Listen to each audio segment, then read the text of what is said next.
Fala pessoal, tudo bem? Hoje eu vou começar a gravar uma série de vídeos sobre os assuntos da escola, assuntos que a gente às vezes não conseguiu captar direito de manhã na aula e que são importantes, porque vão cair em teste de prova. E vamos começar hoje falando sobre filosofia, que são os assuntos que vão cair na prova e que vão cair no teste essa semana. Bem, o primeiro assunto que a gente vai começar falando são 4, que é pré-socráticos, Sócrates, sofistas e Platão. A gente vai começar falando hoje sobre os pré-socráticos. Mas o que seriam os pré-socráticos? Como o próprio nome diz, são os filósofos que vieram antes de Sócrates e são considerados os primeiros filósofos. São lá da Ásia Menor. Esses pré-socráticos, eles são muito importantes para a história mundial, porque para a história da filosofia em si, do início da filosofia, como eu disse, porque eles são os primeiros filósofos, as primeiras pessoas a contestarem a religião, ao mito da época. Se dizia antigamente que tudo vinha da religião e que tudo tinha origem mitológica, dos deuses, de a coisa de que Deus criou o mundo, das coisas dos diversos deuses, do mito. O povo usava muito mito para explicar a natureza, a chamada physis. Os pré-socráticos, eles vêm mudando isso. Eles vêm tentando trazer a razão, motivos racionais para a origem do mundo. Isso é chamado cosmologia. Então, é a explicação racional das coisas existentes do universo. Já esse pensamento mitológico, esse pensamento que vem da religião, que vem do mito, é chamado de cosmogonia. Bem, como é que funciona essa cosmologia? Eles acreditavam, ele queria superar as diretrizes religiosas, como eu disse, usando então a razão, que é chamada de logos, para observar a natureza, que se chama physis, e os padrões que a regem, o chamado cosmos. É daí que vem cosmologia e cosmogonia. Cosmologia, razão, cosmogonia, razão. Eu vou frisar bem isso porque é bem importante. Bem, então, os principais pré-socráticos dessa época, os primeiros filósofos, são o primeiro, como é dito, o primeiro filósofo é o Tales de Mileto. Mas calma, antes de falar deles, precisamos falar mais uma coisinha que eu esqueci. Além disso, muitos desses filósofos, todos os filósofos dessa época, buscam encontrar a arqué. E o que é arqué? Arqué seria a coisa primordial, que faz tudo existir, a base, a matéria-prima que faz todo mundo existir. E os filósofos vão se focar em encontrar essa arqué para conseguir então explicar a partir dela como todo o universo surgiu. Então vamos usar os principais filósofos, os pré-socráticos. O primeiro é o Tales de Mileto. Ele diz que a água é a arqué do mundo, ou seja, é da água que tudo é formado. Porque para ele, a água pode ter diversas formas, ocupar diversos espaços de maneiras diferentes. Ele acredita que não só a água, como a umidade. E daí que ele criou o grupo chamado Monismo, que acredita nessa doutrina que o Tales de Mileto dizia, que a água é a origem de todas as coisas. O segundo é o Anaximandro.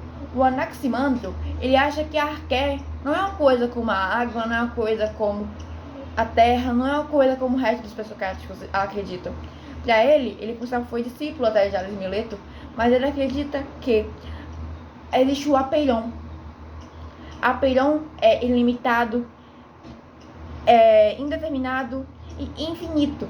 Para ele, o que forma tudo não pode ser dito porque é uma coisa limitada, é uma coisa infinita, é uma coisa indeterminada. Então ele acredita que a arqué, no caso, não pode ser dita, não pode ser encontrada, não é uma coisa só. Em terceiro vem o Anaximenes. Eu sei que o nome é muito parecido, que as pessoas confundem, mas depois eu te frisar que é Anaximandro, então é apeiron, ilimitado, infinito. Já o Anaximenes, ele defende que o ar é a origem de todas as coisas. Para Anaximenes, o ar faz tudo. O ar é tudo. Porque o ar tem forma. O ar não tem forma. A gente não consegue tocar no ar. Mas o ar existe. O ar faz tudo acontecer. E se tem Anaximenes, em seguida nós temos Pitágoras. Pitágoras, todo mundo mais conhece, tem relação à matemática. Ele acredita que a matemática é a arqué da vida, a matemática é a base da vida.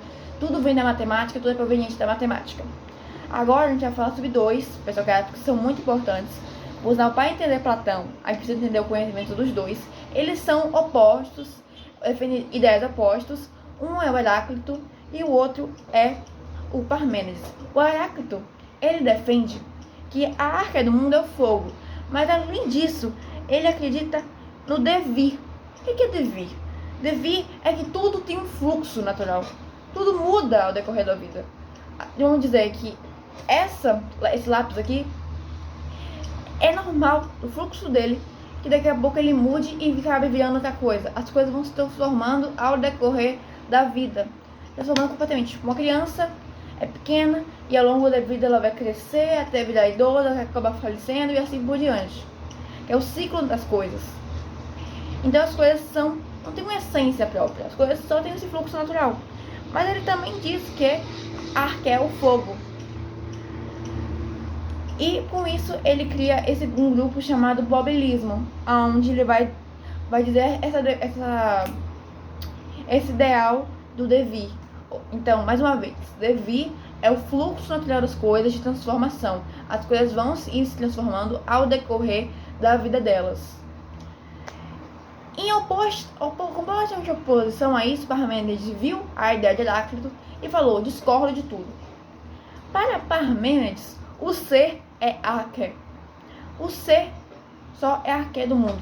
É o ser que faz tudo ao redor. Ele diz uma frase que é muito famosa, mas que eu acho muito sem sentido, onde ele diz que o ser é, o não ser não é. É óbvio, mas enfim, ele defendia esse ideal.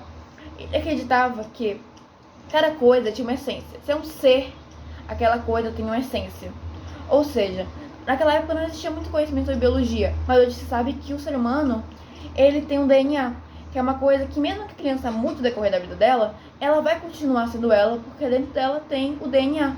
É uma coisa que faz ela ser ela mesma. E o Parmênides acredita isso, nessa essência. Óbvio que naquela época ninguém sabia muito disso, ainda não existia as pesquisas que comprovavam isso, mas acreditava que cada coisa por dentro tinha uma essência que ia sempre manter ela a mesma coisa. Então ele dividia tudo em dois: a essência imutável, que é aquela que não vai mudar ao decorrer da vida, que vai sempre mostrar que sempre é aquele objeto, e também tem a aparência mutável. A aparência imutável e a aparência mutável. A mutável vai mudar ao decorrer da vida. O nome que recebe quando é imutável é chamado de aletheia. Aletheia quer dizer verdade, é a verdade. Então, o imutável, aquilo que não muda, é chamado de verdade. Já a aparência mutável é chamada de dóxica, ou quer dizer opinião. É a verdade e a opinião. Bem, continuando, nós temos outros filósofos, que são Hipócrates, que defende quatro fenômenos, quatro propriedades físicas, que são o fogo, o ar, a água e a terra, que são elas que formam tudo que você vê ao redor, é por causa desses 4 elementos.